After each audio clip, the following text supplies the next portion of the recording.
Hello, I'm Chris Hanchett with Sunbelt Power Controls. Sunbelt is an industrial panel control manufacturer. We build panels for pumping wastewater, sewage, doing lift station pumps. This pump system here is actually a booster pump system, and we also build panels for controlling motors and fans.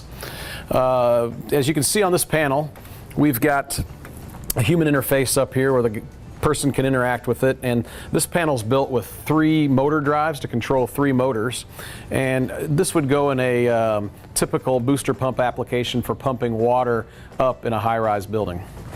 So if we look inside, you can see the human interface is connected to the PLC, basically the computer of the system, and that computer talks to these VFDs, these variable speed drives, and they're what controls the power to the motors.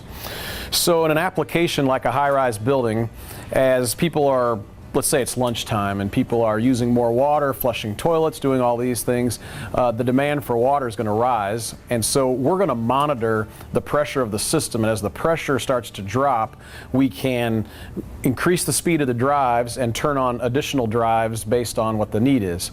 As things stabilize and demand goes down, we can turn off the different drives and run one drive at a time to maintain the water pressure.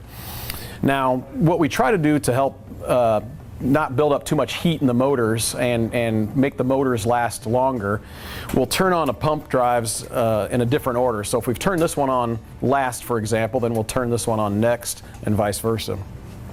We have a UL 508 panel shop, and so if you look at this system, it conforms to standards. We include the schematics with the system.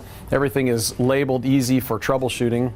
If there's an emergency situation, we have these emergency override switches where a maintenance person can come in and actually turn on the pump if there's demand for the pump and it's an emergency situation. Other than that, it's a pretty straightforward, clean system. It's our SB2000, and thank you for watching.